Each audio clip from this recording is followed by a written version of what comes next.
프리미어리그 19라운드 토트넘이 브라이튼에게 2대4 충격패를 당한 가운데 영국 현지에서는 심상치 않은 반응이 나오고 있습니다. 축구 전문가들은 오늘로써 확실해진 것이 하나 있는데 토트넘은 손흥민 원맨팀이라고 말했습니다. 영국 스카이 스포츠에서 활약하고 있는 게리 네빌은 이번 시즌 손흥민을 두고 이런 말을 한 적이 있습니다. 토트넘에는 단 한 명의 월드클래스가 존재한다. 지금까지 토트넘이 이긴 경기를 보면 전부 손흥민이 골을 넣던가 도움을 주던가 해서 이겼다는 얘기였습니다. 그러면서 네빌은 월드클래스 한 명 갖고는 프리미어리그에서 우승할 수 없다고 딱 잘라 말했는데 당시 모두에게 조롱거리가 됐지만 현재 시점에서는 역시 축구판에서 오랫동안 짬밥 먹은 사람의 눈을 무시할 게 못 된다는 반응이 나오고 있습니다. 냉정하게 말해 토트넘 공격진은 리그 상위권 팀에 비해 많이 부족한 게 사실입니다. 히샬리송, 클로셉스키, 브레넌 존슨 모두 5%, 10%가 부족하고 절대 우승 전력이 아닙니다. 사실상 히샬리송이 결승골을 넣었네.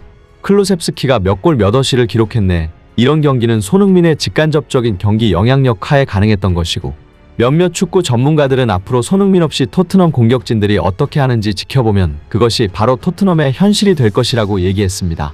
특히 토트넘의 이날 경기 패배는 국내에서 포버즈라고 불리던 포스테코글루 감독도 비판을 피해갈 수 없었는데요. 전문가들은 오늘 토트넘의 극명한 패배 요인이 브라이튼을 상대로 손흥민을 원톱으로 쓰지 않은 것을 지적하고 있습니다. 브라이튼의 데제르비 감독은 본인이 직접 펩 과르디올라에게 영향을 많이 받았다고 말했을 정도로 맨시티와 비슷한 전술을 구사하고 있습니다. 짧은 패스를 통한 후방 빌드업을 매우 중시하고 강도 높은 전방 압박으로 볼을 탈취하는 것을 매우 중시하기에 라인이 필연적으로 높게 형성될 수밖에 없죠. 이런 팀들은 손흥민에게는 그야말로 손쉬운 먹잇감입니다. 손흥민이 펩킬러, 클럽킬러라는 별명을 얻은 이유는 수년째 이런 전술을 구사하는 팀을 상대로 수없이 골을 박아왔기 때문입니다. 심지어 최근에는 아스날전에서도 골 기록이 급격히 늘으며 아르테타 킬러로까지 인정받고 있습니다. 손흥민은 이 분야의 전문가인 겁니다. 하지만 이날 경기에서 손흥민은 본인의 라인 브레이킹 능력을 아예 발휘하지 못했습니다.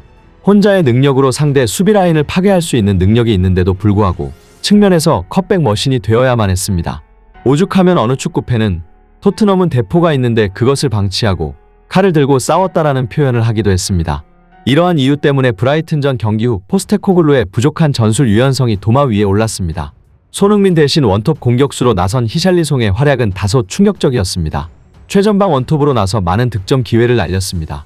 전반전에는 별다른 인상을 남기지 못했던 그는 후반 초반 손흥민의 패스를 받아 왼발 슈팅으로 골망을 흔드나 했지만 오프사이드가 선언됐습니다. 불행은 여기서 끝나지 않았습니다. 후반 17분에는 쿨로셉스키가 히샬리송에게 스루 패스를 연결했고 히샬리송은 오른발 슈팅으로 또다시 골을 넣었지만 이번에도 부심이 오프사이드 깃발을 들었습니다. 결정적인 와이드 오픈 찬스 하나를 놓친 것 말고도 히샬리송의 두 골은 모두 아쉬운 움직임으로 취소됐으며 결국 히샬리송은 대부분의 통계 사이트로부터 토트넘 공격진 중 가장 낮은 평점을 받았습니다.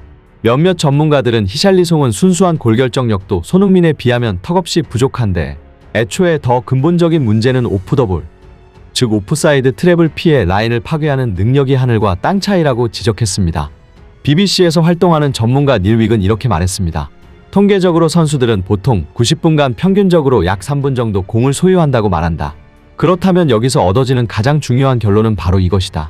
공을 소유하지 않는 87분간 무엇을 할 것인가? 바로 이것이야말로 훌륭한 선수를 결정짓는 기준이다. 공을 가지지 않은 선수가 잠재적인 위험 요소라는 것을 상대 팀도 잘 알기에 모든 공격수들을 마크하려고 하지만 90분 동안 빈틈은 생기기 마련이다. 이러한 빈틈을 잘 캐치하여 적절한 위치로 침투하는 움직임은 공격수에게 있어 중요한 소양이다. 상대의 빈틈을 공략하는 움직임이 연쇄적으로 일어날 경우 수비하는 팀은 허우적대다가 허무하게 무너지는 것으로 보이기도 한다. 이러한 움직임을 대표적으로 잘 보여주는 선수는 손흥민인데 브라이튼전 그의 역할은 많이 어색해 보였다라고 말했습니다.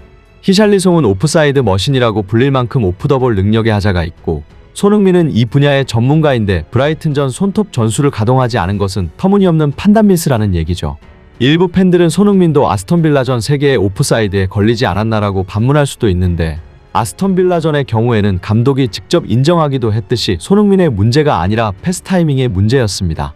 애초에 손흥민이 한 경기 오프사이드에 3개나 걸릴 선수였으면 펩킬러 클럽킬러가 될 수 없었겠죠.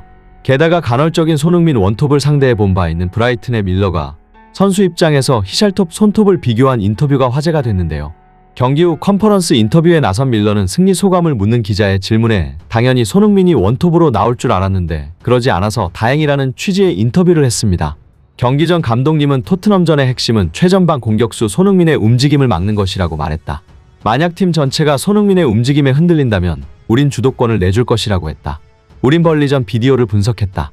손흥민은 침투할 때 그냥 뛰어드는 것이 아니라 필요한 경우 특정 지역으로 이동할 것처럼 상대를 속여서 역으로 공간을 비우게 하거나 일부러 이동하여 상대 수비수를 유인하고 다른 동료가 침투할 공간을 만들어준다. 그래서 무엇보다 우리의 리커버리가 중요했다. 하지만 손흥민이 측면 고정된 윙어로 나온 것은 다행이었다.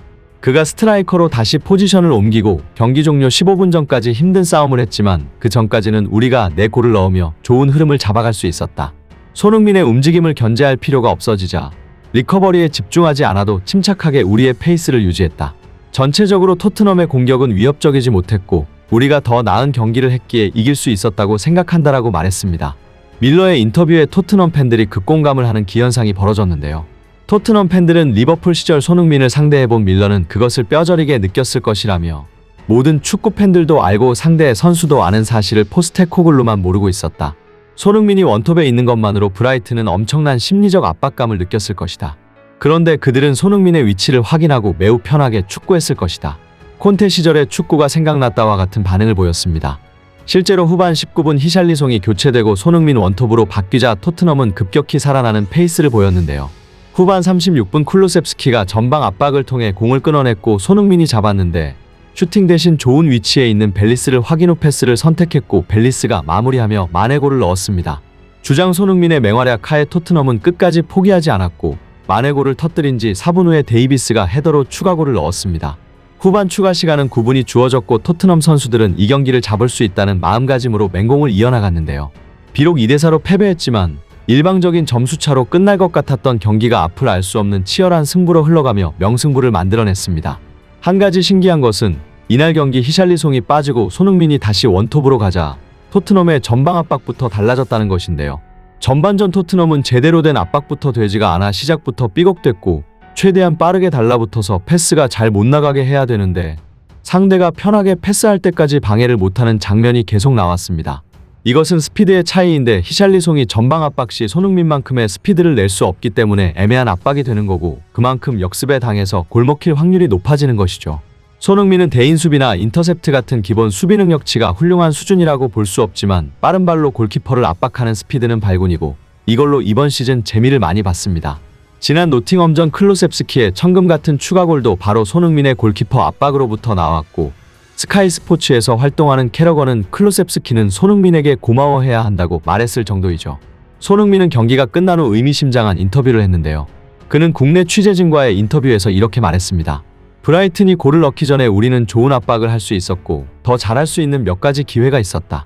전반은 우리의 경기가 아니었다. 우리는 큰 교훈을 얻어야 한다. 우리는 처음부터 그렇게 플레이해야 한다는 것을 알고 있다.